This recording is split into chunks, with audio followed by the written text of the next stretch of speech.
Welcome to Getting to the Truth in This Art. I am your host, Rob Lee.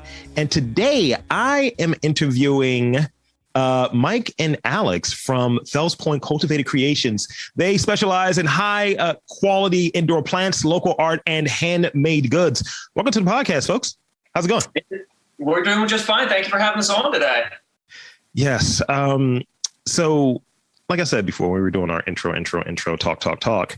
This is rare. It's rare that I have someone within your kind of industry and your realm. And I like this convergence of the plant stuff, the business stuff, and the art stuff. So if you will, however you want to do individually, what have you, give us those vital stats, your background and the mission of, I'm just going to use the acronym, FPCC. Give me that mission and your backgrounds.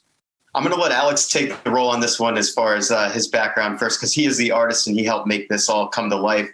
It kind of was pure luck that we were neighbors, and I'll let him take the role as far as his mission and go from there. How dare you? I was going to pass this on to you. It was your idea. Just handoffs. Okay, the question one more time. So the question is, give us the background, your individual backgrounds, like kind of two guys walk into a bar and then suddenly you have the shop, but give us that background and the mission of the shop. Yeah. And so you were actually not very far off as far as the background of the shop. I myself, so just like base layer background, I was born and raised in Connecticut, came out here to Baltimore for a finance job, actually. So I rocked finance for 7 years. I was a financial advisor, manager, everything like that. And last year in the pandemic, my company didn't have any work from home capabilities at all. So one day, like when everything started, they just, hey, you've got to go home. We can't keep the office open. And so I was on a 3-month hiatus.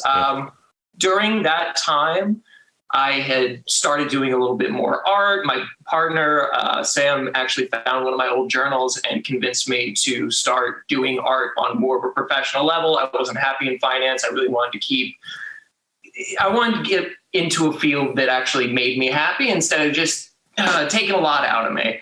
And one day I received a text from my neighbor saying, hey, I got a guy for you to meet. And I politely texted back, I'm sorry, I'm already seeing someone, but thank you. And he said, no, this is a guy that's into art. He's looking for an artist. And so I said, okay, fine. So I walked downstairs and there's this dude just hanging out in his backyard, putting plants in little pots, in an air conditioning uniform. And so my neighbor walks up to me and he's like, hey, this is Mike. I think you guys would really get along. And I was like, okay, cool. Well, pleasure to meet you, Mike, XYZ. And, he hired me on to do a mural. We started hanging out and he talked to me about this space that he had, that it's in a building I've admired for years. I'm sure that you've seen it, the old Buck Appliance. I mean, it's been in the neighborhood for so long and I've always wondered what it looked like. And he was like, you want to help me open up a plant shop there? Yeah, why not? Oh yeah. Yeah. So that's so basically I was in the backyard of his neighbors who are also very cool old hippie people, and they're amazing. They're neighborhood gems. So I was sitting there and I was like, I'm looking for an artist. He's like, I know a guy, and it's the neighbor, and it's Alex here. And he walks down, and so kind of my background story is I moved to Baltimore 7 years ago. I got an HVAC job at a company that was terrible. They were not good people, but I was just stuck there. I ended up I got a tumor in my shoulder and had to get my shoulder replaced, and lost my job, got laid off, and then ended up kind of just having this grasp to want to do something bigger, do better than the other company was kind of what I did. So my brother was in the same field as me. So we opened up an HVAC company, Complete Climate Services. So we did that 4 years ago when we opened up this company. And it's grown exponentially. We have 75 5-star reviews for a contractor. That's huge.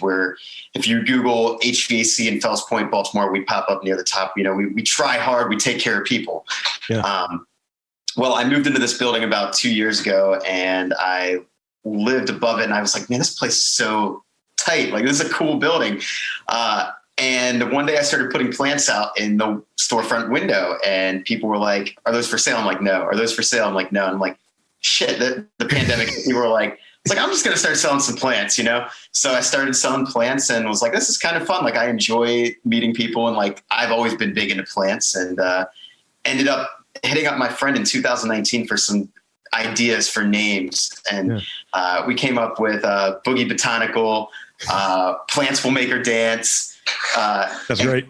Cultivated Creations was like the one, because I was like, I don't want it to just be a plant shop. I want it to be a place of creations, a place of something I could do for the community. So I started working on this project. I hired him to do some art. I hired Andy Dowell, who has done a ton of murals in the area. He did a mural on the Antique Man building that I was like, I just wanted that done to kind of help. And it turned into something. And then it also led me to some of the other things. Like, it led me to Baltimore. I opened up the Gourmet Mushroom Company, which is also a lot of fun. When you come down here, I got to show you the laboratory. I've got a lab in Fells Point, probably the only mushroom lab in Baltimore that looks the way it's pretty cool. But I'm looking forward to that. Yeah. So there's a whole couple of different ventures, but this Cultivated Creations is only 6 months old, and we're a vibe, dude. Like, I think it's the vibiest plant store in Baltimore. If not, it's definitely one of the most unique. And I'm not hating on any other plant shops. A plant shop is great, but we're not a plant shop. We're a unique collective. We're I would community say. Space. Yeah. And that kind of boils into what the mission is for this space. I mean, obviously, I just kind of wanted to get out of my finance job, and he was dangling this carrot of, hey, you want to get into home renovation and like open up plant shop? I didn't know anything about plants last year, but what I was finding, because I worked inside all the time, I was in my house, and just having plants around, because my partner is very into plants, and she would always bring in like big monsteras, and having that around and like really starting to focus on that. I think that's kind of the mission of Cultivated Creations too. Yeah. It's just to kind of support the growth. Like, I guess, yeah, like what he said, I guess I've kind of looked at, it's a thing of dangling something in front of people. Cause I feel like the work in the 9-to-5 job is, it's a trap, and some people it's not a trap. Some people, that's what they do. But like you got a side hustle. Like, you know that you want to do more than just what you're currently doing. As like 99.9% of people, they just don't know how. I have now 4 business partners who all had full-time jobs before coming and working with me. And now they're happier. They have better options. The sky is the limit now. There is no, hey, you're going to cap out at $80,000 and, you're going to be stuck. You got to do this. It's more like it's a family. Like, we had Friendsgiving, and we had 15 of us last week. And it was all like the people that are like close and work with me. Like, I don't see myself as a boss. I see myself as a leader, training other people to be leaders that were already leaders for somebody that didn't care about them, Yeah, that's legit. I always kind of like play with this notion, like people will ask you or ask me in this kind of creative space of podcasting. So what do you want to do? Do you want to scale it, bro? And I was like, less of that, and I really want to take it to a level that I don't feel like it's work or anything. I just feel like it's fun. It's a space to create. It's a space of openness, community, all of these different things, and using that day job to kind of help fund it in some ways. But I think early on, I recognized that this long-term thing is not sustainable for me for just doing the day job and getting burnt out. I'll put it this way. The genesis of doing this, I was burnt out at 24. I started podcasting right after I turned 24. I was like, here we are. And I'm 36 now. So, it's been doing that for this long, and it was a direct response to being burnt out early, getting tired of the day job, the 9-to-5, and that rat race, and working in like corporate marketing for Verizon. It was like, cool, it pays the bills, but that's a carrot that I don't really want to chase. I'd rather cap out at an amount and then have that balance to be able to do this creative stuff that I value more than that. And I think that's that sweet spot for me. But when it's out of balance, can't do it. Can't really do it. Mm-hmm. So can you describe or outline a typical day in the shop, and how do you balance like that time in the shop with other obligations, responsibilities, that art practice, the different like businesses that you're operating? How do you kind of balance those different priorities?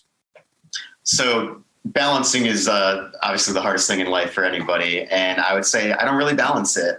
It's man, you want to tell the truth? Like, I mean, I don't really. It's a constant battle of shit. What do I got to do now? It's like constant. But for me, it's a good chaos.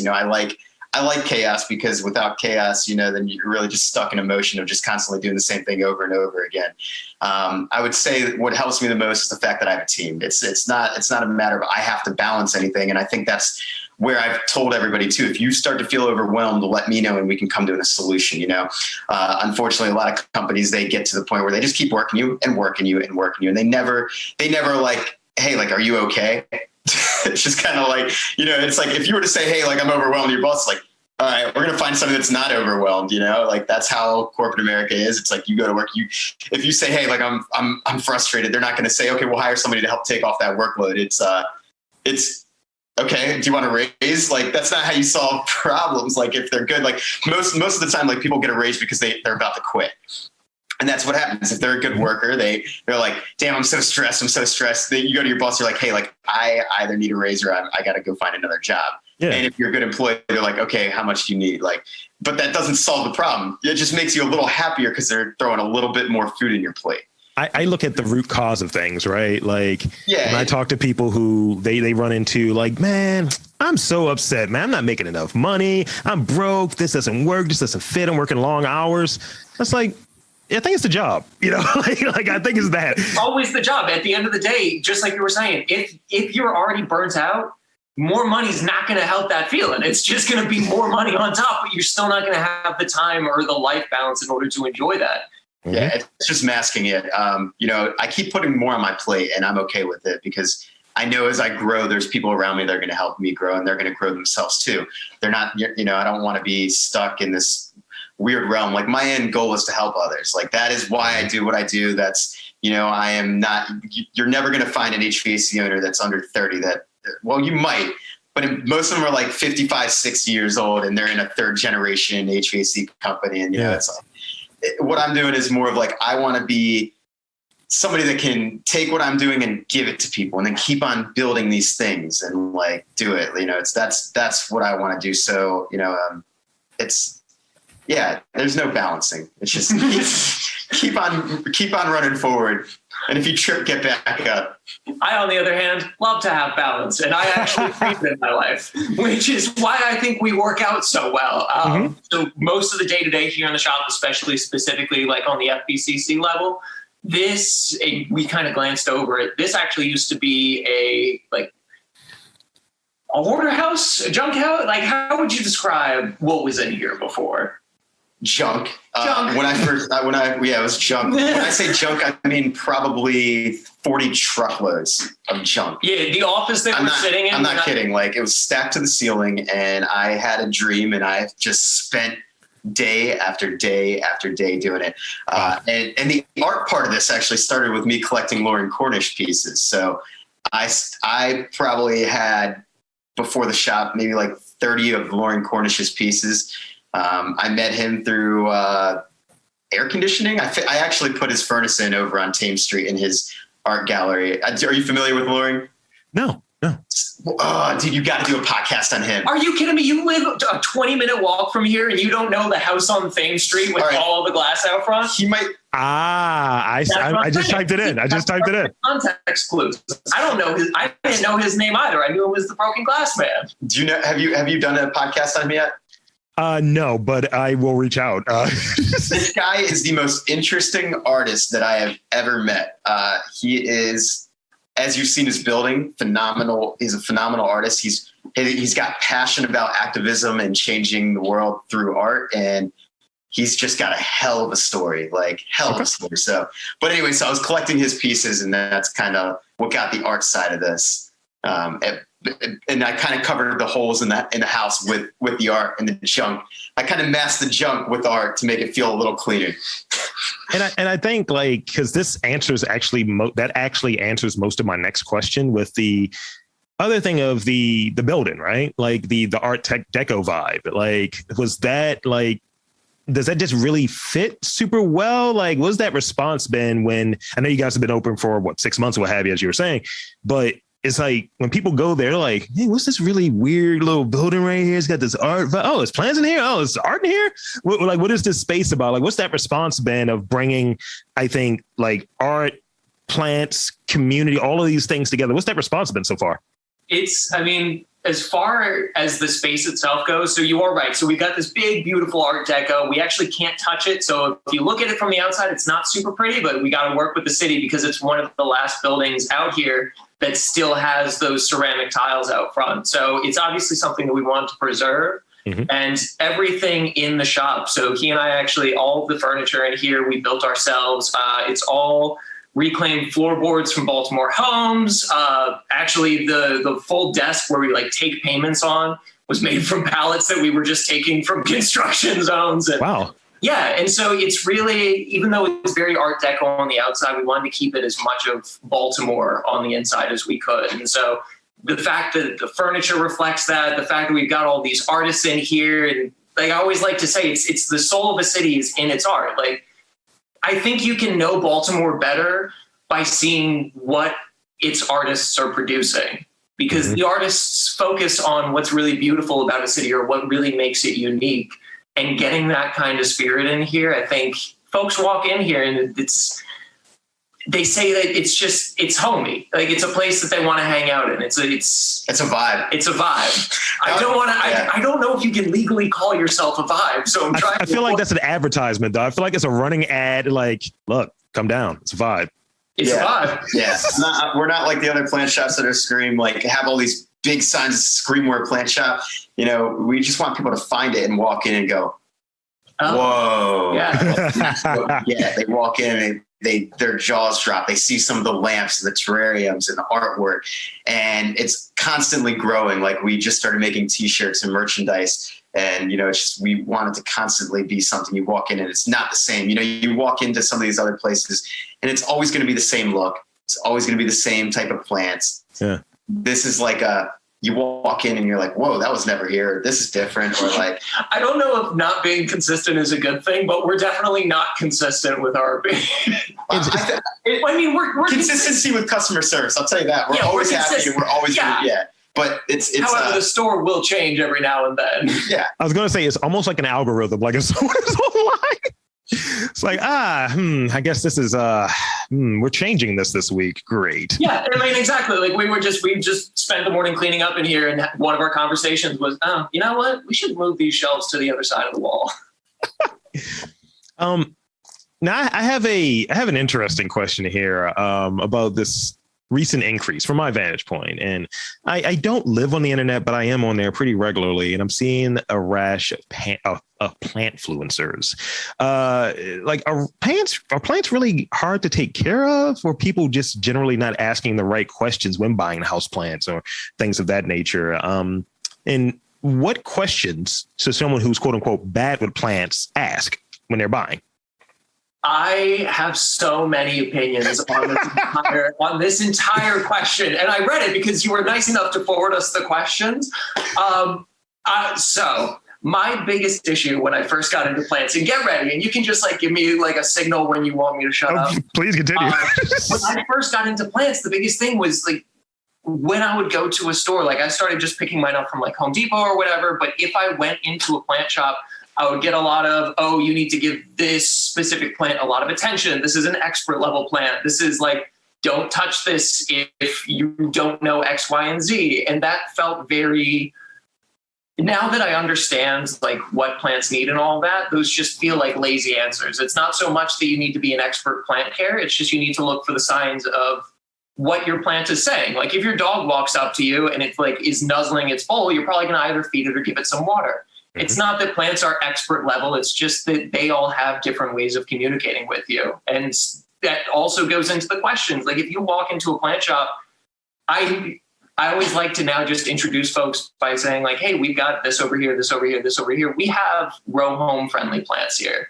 All the plants that we've got in the shop, they're going to survive in bright indirect light conditions. Maryland's got great humidity. So it's just, plants are easier to care for if you've got someone giving you the right instruction. That being said, it's always proper to ask like proper light levels, proper care levels, all of that. But if it's not really being proffered to you, if someone's just sending you off with a plant with no instructions on how to care for it, it's kind of the fault of the person selling it to you, because you're not going to let someone walk away with, I'll just go back to the dog. You're not going to let somebody adopt a cat and then just be like, oh yeah, you'll figure it out.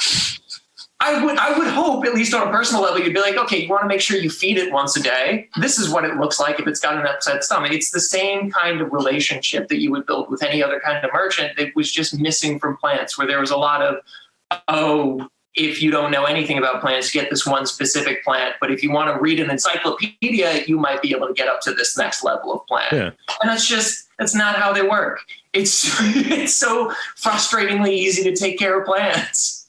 Yeah, and I think the other comparison like that's there, I think that you were keying in on, and it's a living thing. So it's going to communicate to you like, look, man, I am little, so I'm gonna need a little something from you, whether it be water, some different sunlight, maybe look into it. Maybe you use Google, like, hey, I got this plant. But yeah, you should be getting good instructions and asking like informed questions when you go there to wherever your plant shop is at, wherever you're getting your plants from. And sometimes it's a few places that come to mind. It's just very general. And it's like, this did not help me. I like pretentious plants. Like I need specialized information. So I want to have an aesthetic. I want to have a pretentious aesthetic, as I mentioned. And I told you my war stories of me murdering poor plants in my home. So I guess it must be my talking that kills them. So I want to speak on generosity a little bit, right? So what does generosity mean as an artist and an entrepreneur? And in which ways do you think you kind of emulate this, kind of put that out there? He's the artist. Go ahead. Yeah, but you're the one with the generous streak, and oh my God, that's why you work well together. That's why I asked it. Like, yeah. So I am. My generosity is something that my philosophy is I'm not taking money to the grave. I have been at the lowest of lows in multiple times in my life. So where I've had absolutely nothing, and just like many people, paycheck to paycheck.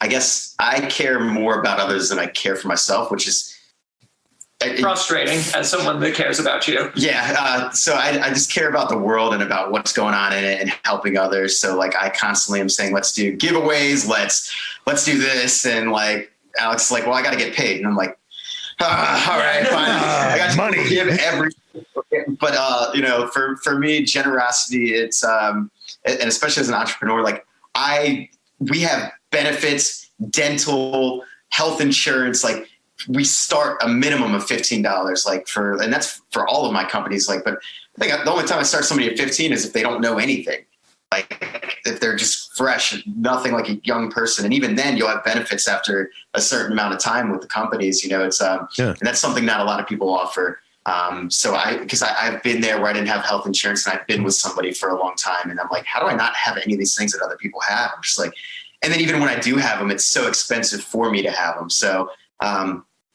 moving forward this space and all the businesses are going to be doing, very large things. As I grow, I want to be involved in some pretty huge projects in Baltimore, between Cultivated Creations and Baltimore. You can't be too generous with heating and air conditioning. Unfortunately, I can't be like, hey, my hourly rate is no longer $89.99 an hour. I'm going to charge you nothing. It's like, I got to pay a guy $30 an hour. And after I pay him, it ends up being $60 an hour at my cost. I'd go broke real quick. Yes. So in order to grow as a business, you can't be too generous, but you do have to be, you have to be more generous than other people. You have to be conscientious of the people that are around you. Well, that's where I think a lot of the generosity for the shop comes into. We can be very,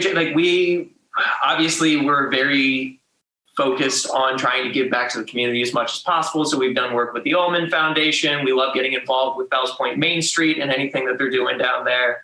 But generosity, it is nice from a monetary standpoint. It's nice to be able to donate, in this case, to foundations that are about causes that are very close to your heart. And it's nice to be able to give stuff away. But the biggest part, I think, of generosity is in no small part just the inclusion of people that haven't had that opportunity just yet. Not to say that that's necessarily generous by nature, but having artists that haven't had a platform or haven't had a place to sell in or just get denied from stores or told they're not good enough. A big part of generosity is sometimes just having someone come in and getting their stuff up on the shelves and seeing how it does. Yeah. as an entrepreneur, my goal is to get so rich that I can take a few homeless people off the street and pay for a few kids' colleges.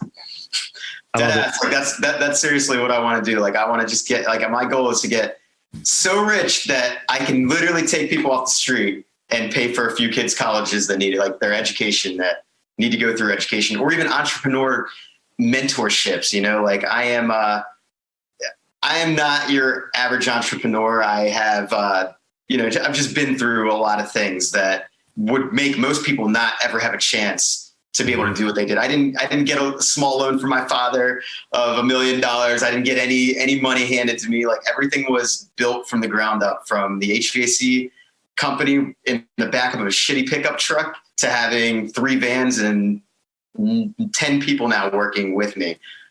So that's kind of my goal. And you're also working on your 3rd shoulder now. So, I am getting a full reverse shoulder replacement, January 10th. So that's going to be fun, but that's not going to stop me. Way to start off the new year. Wow. You're telling me 8 days before my birthday. Oh, what? Your birthday is January 18th? Yep. I'm the 20th. Gang. Capricorns, let's go. Yeah, right. I'm a cusp. I claim Aquarius, but I'm here with you. That's exactly. Everybody says that. And I'm like, they're like, what are you? I'm a Capricorn. I'm the cusp of Aquarius. Let's go. That mean? It means I'm crazy. Yes, just conflicting ideologies and rubbing up against each other. Because when you said something like, I care about other people more than myself, I was like, I'm getting an Aquarius smell here. I was like, that's kind of me. I want to get into a spot, and I've done some of it on a very micro level. Like, I didn't really like how the stimulus checks came in last year. So what I said, to make myself feel a little bit better about it, I was like, all right, I'm just going to start just hitting like artists that I know up, like, yo, Cash App, send it to me. Not in the scammy way that people are using it now, but like, yo, here's 50, get yourself some film. Here's a hundo, do some shit with it. And, just kind of like dispersing that in a way. And I'm doing a little bit of that now. Just, I have a little bit more means. So why not help somebody do something? Like, it might be, hey, yo, I'm like $50 short for my rent. Boom, here you go. Enjoy your heat for the next month.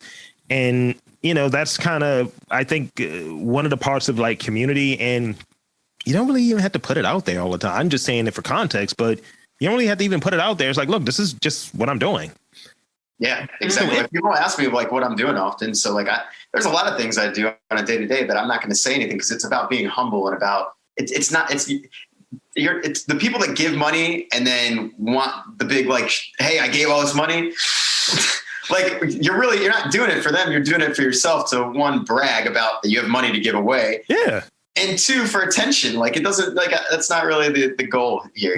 What's the thing? You let your ego in through the back doors. Like, you think you're doing something really nice, but really it's just kind of stroking that man in the mirror. Come on now. If you're going to buy a McDonald's meal and then record yourself giving it to someone, I'm just going to say, oh, I see what you're doing there. Yeah.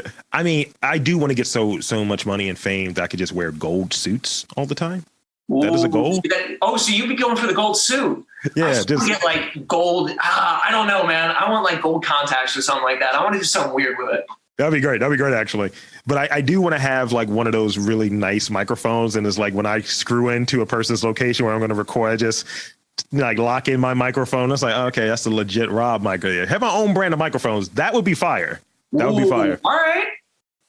That would be fire. So I got a couple more questions before I get into rapid fire questions. And this is a thing. What is the spirit of Baltimore? Ooh, that's a good question because it's there's so many different angles. You have some people that it's like my father that said, don't move to Baltimore. You're going to end up dead. And then you got people that say, there's a lot of people that think like that. My dad's from the South. So yeah. He's on the different side of viewing cities. Like, he's like, you got to be careful. And I'm like, Dad, you just got to know the streets. Like, you got to understand how things work. You can't, you just got to be careful. I think the spirit of city is, or the spirit of Baltimore is community. I think it's the spirit of Baltimore's growth. In 7 years, the amount of growth, like if you go back to your hometown, the only growth you might see are those suburb developments being put up. But you come to Baltimore, you see, new facilities for people. You see new businesses. You see new art, new projects. Like, there's so many different things going on all the time, like Ceasefire, and you've got all these different artists trying to make a difference. Whereas like you go to other places and there's not a lot of change happening. So that's kind of what I see Baltimore as far as spirit. It's a progressive community spirit. And just to piggyback off of that, and that's what I love about the city was I got the same thing when I was moving to Baltimore. All my friends were like, oh, come on. It's like, but once you get down here and like I moved to Fells Point first and foremost, like that was, it's a small town in the heart of a big city. And I think you can say the same thing for Hamden, Station North. You can say that for Fed Hill. Baltimore is just a series of communities that are surrounding or that are just in the same zip code. Like I've never known my neighbors for all the years that my parents lived out in the suburbs. Like I never once bothered to learn their names. Now I go outside and my neighbor will text me to borrow his leaf blower and clean up the street. Or we've got people that watch each other's trash cans. Baltimore's spirit is to keep trying to better itself. And I think that the progress that the city's made over the last 5-6 years that I've even been here really shows that, because people keep coming into the city and it has that bad rap to it. But I honestly kind of like it. Yeah. Not that like I'm a big proponent of like, oh yeah, Baltimore's a terrible city, pass that on. But if people are gonna hear that it's a bad city and then not give it a chance, the people that come in are the ones that are willing to give it a chance and are the ones that are willing to see the beauty in it, see that silver lining, and then just try to make it a little bit better every day. And the ones that don't want to come in and change it are also the same ones that are part of the problem. They'd rather turn a blind eye and live in their little nice home 30 miles north. You know, that's the problem. You know, it's people that don't want to see. They have blinders on.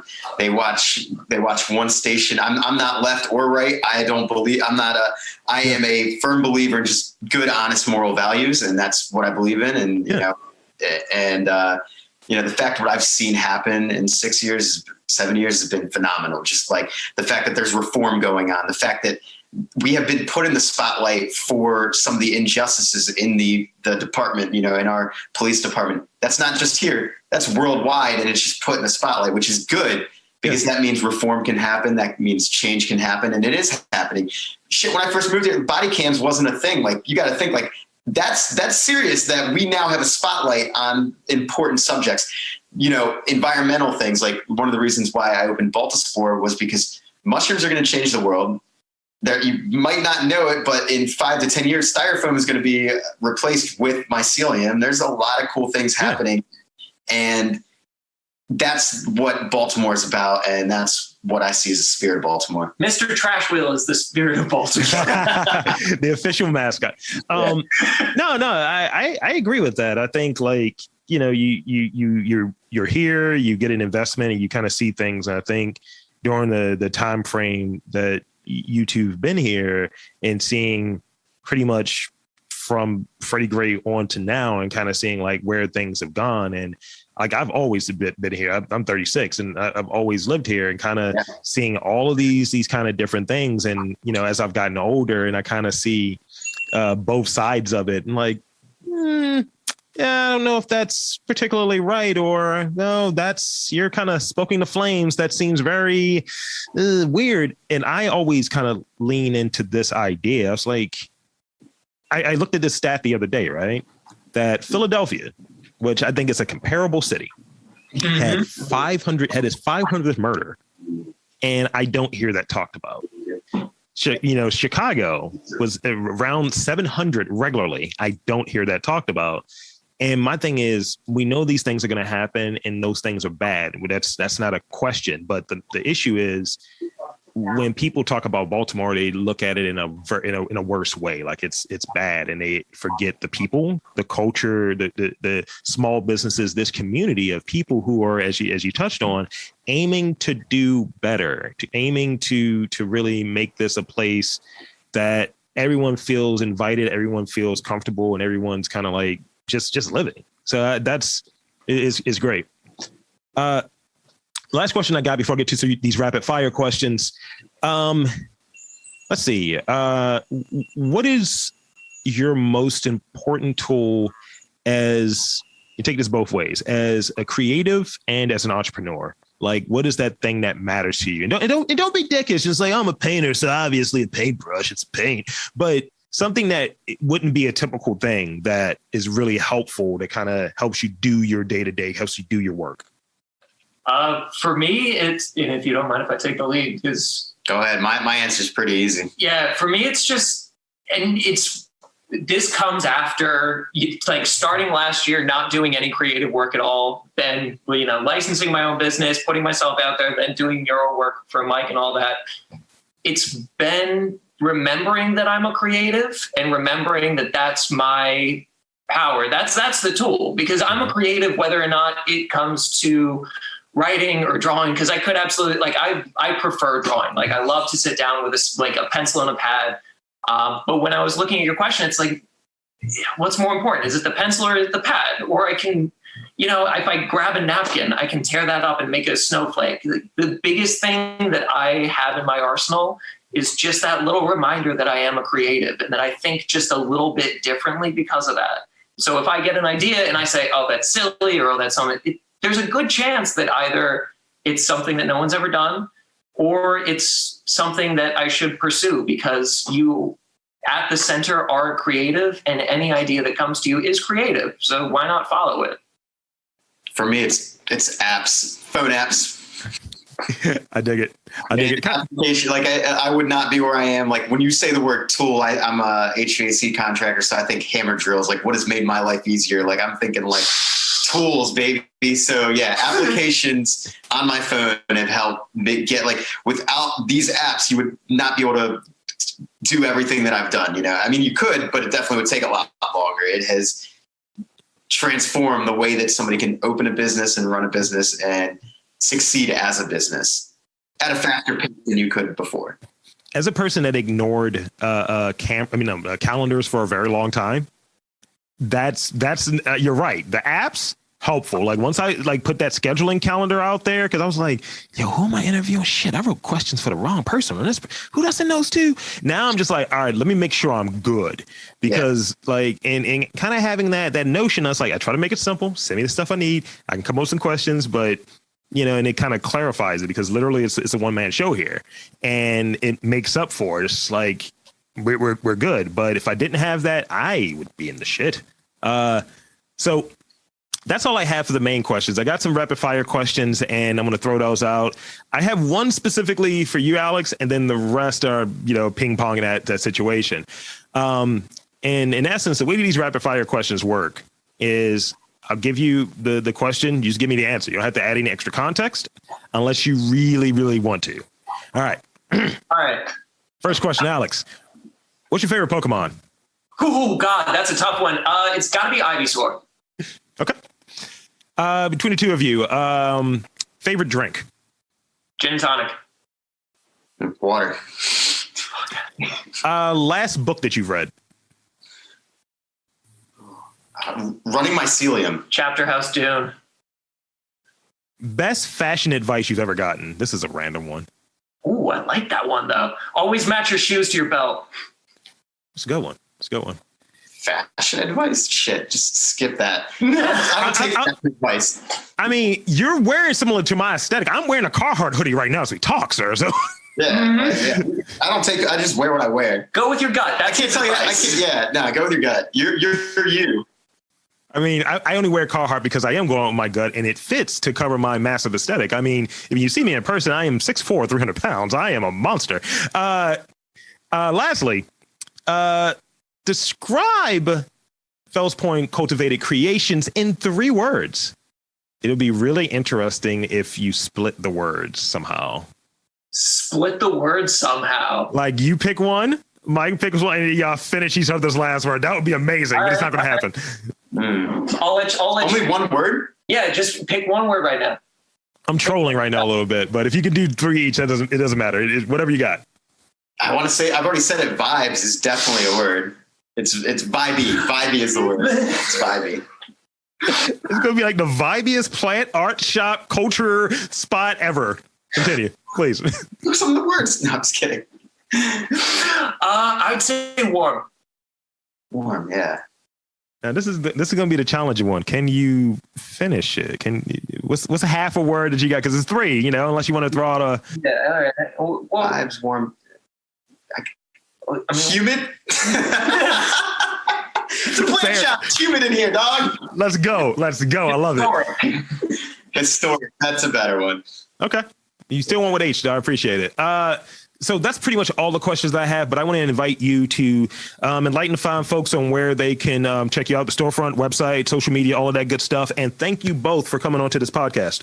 Yeah, Rob, thank you so much for having us. For everybody else out there, we are Fells Point Cultivated Creations, located in the Buck Appliances building at 1814 Fleet Street in Baltimore, Maryland. Find us online at fpcultivatedcreations.com, same as our Instagram handle. So thank you all very much. Thank you. So for Mike and Alex of Fells Point Cultivated Creations, I am Rob Lee, saying that there is art, community, plants, in and around Baltimore. You just got to look for it.